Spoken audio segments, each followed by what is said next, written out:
जो इसके fourth number जो क्वेश्चन है, राइट, आपको क्या करने हैं, 5 पेयर लिखने हैं इंटीजर्स का। इस तरीके से ए बी जैसे इस तरीके से पेयर में आपको 5 टर्म लिखने हैं, 5 इंटीजर्स लिखने हैं, ठीक है, वो भी पेयर में होने चाहिए। जैसे कि ए डिवाइड बी करें तो -3 आ जाए। इस तरीके से यहाँ पे 2 नंबर आपको लेने हैं कि अगर डिवाइड करें तो -3 आ जाए। इस तरीके से आपको 5 पेयर लिखने हैं, ठीक है। एक आपको दे रखा है 6 और -2, बिकॉज 6 में और -2 से डिवाइड किया जाए इस तरीके से, तो यहाँ पे -3 आ गया है, ठीक है। तो एक पेयर हमको दे रखा है, यहाँ पे 6 और -2, इसको डिवाइड कर, यहाँ पे डिवाइड का साइन है ना, ए और बी। यहाँ पे ए क्या है, 6 है, बी क्या है, -2 है। इसमें डिवाइड किए तो -3 आना चाहिए, ठीक है। -3 आ गया है, तो एक पेयर ये हो गया। आपको 4 टर्म और लिखने हैं, 4 पेयर और लिखने हैं, ठीक है। तो सबसे पहले पहला पेयर आप देखिए यहाँ पे लिख सकते हैं, यहाँ पे 6, -2, ठीक है, ये पहला पेयर है। बिकॉज 6 डिवाइड -2 कितना आ गया है, -3 आ गया है, पहला पेयर हो गया। दूसरा पेयर आप क्या लिख सकते हैं, दूसरा पेयर आप -6, -2 लिख सकते हैं। ये दोनों अलग अलग है, ठीक है, क्योंकि इसमें साइन माइनस है, यहाँ पे इसमें साइन माइनस है, आएगा तो -3। यहाँ पे आप इसको भी लिख सकते हैं कि बिकॉज -6 डिवाइड 2, इसको डिवाइड करेंगे -6 डिवाइड 2 तो ये आ जाएगा, ये भी आ जाएगा -3। तीसरा बताएं कि तीसरा वो कौन सा पेयर होगा जो -3 के बराबर होगा। 12 और -3 ले लीजिए, ठीक है। ये भी क्या आएगा, अगर आप 12 में -3 से डिवाइड करते हैं, सॉरी यहाँ पे 4 ना, 4 रखेंगे तब आएगा ना -3, तो यहाँ पे क्या आ जाएगा, -3, ठीक है। तो ये तीसरा पेयर हो गया। चौथा पेयर बताएं, एक बार माइनस इसके साथ लगा दें, माइनस का 12 और 4, यहाँ पे आप -12 में 4 से डिवाइड करेंगे तो ये भी आएगा -3। चलिए इस तरीके से आप फिफ्थ नंबर बताएं। ऐसे तो अनगिनत हो सकता है, इनफाइनाइट हो सकता है, आपको एक और लिखने हैं। एक और आप क्या लिखेंगे, -3 लाना है, तो आप -3 में 1 से डिवाइड कर दें, ठीक है, ये भी आ जाएगा -3। बीच में साइन क्या याद रखने हैं, डिवाइड का साइन है, ठीक है, डिवाइड का साइन है। तो इस तरीके से आपको बनाने हैं, -3 में डिवाइड 1 से करेंगे तो ये भी आ जाएगा -3, ठीक है। -3 में आप 1 से डिवाइड करें तो ये भी आ जाएगा -3। तो इस तरीके से आप पेयर को, जो भी पेयर्स हैं इनके 6,2 है, दूसरा -6,2 है, तीसरा 12, -4 है, चौथा -12,4 है, और पांचवा -3,1 है, ठीक है। नेक्स्ट क्वेश्चन,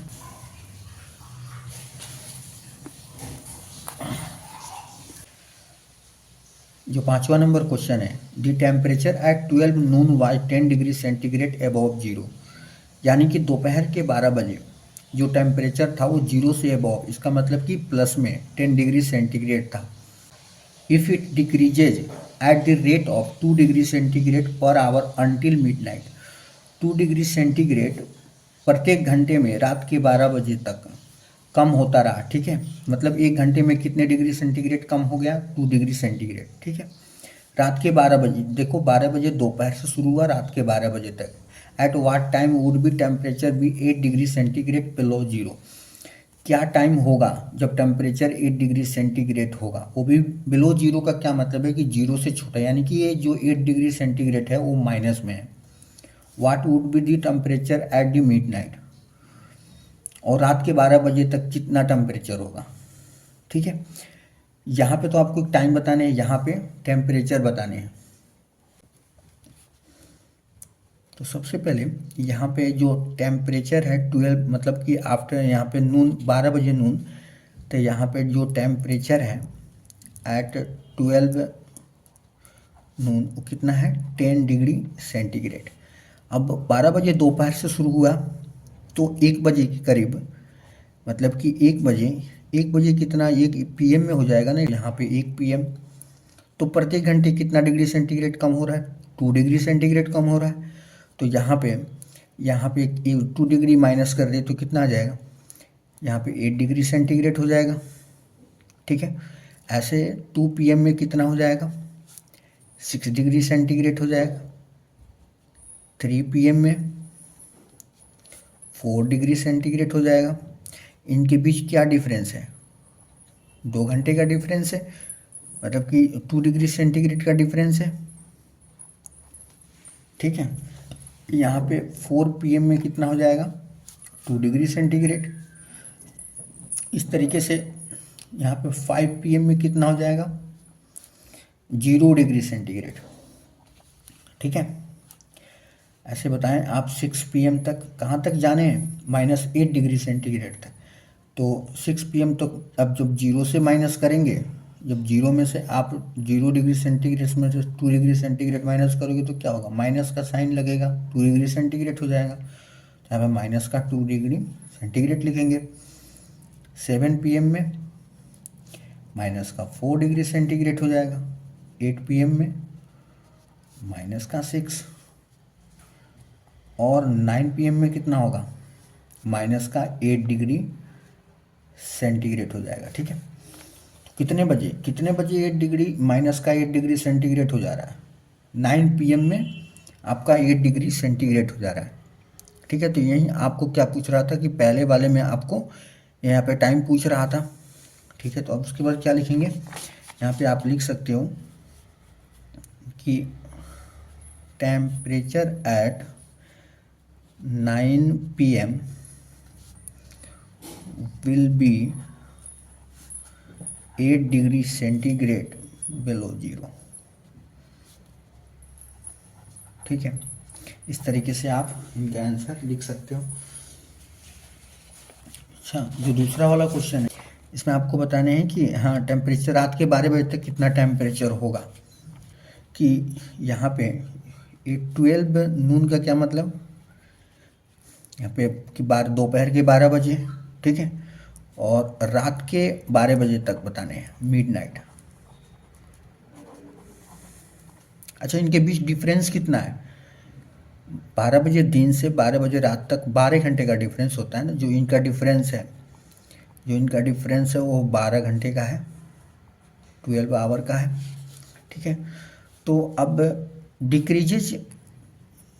जो डिक्रीज होगा इन टेम्परेचर इन 12 आवर,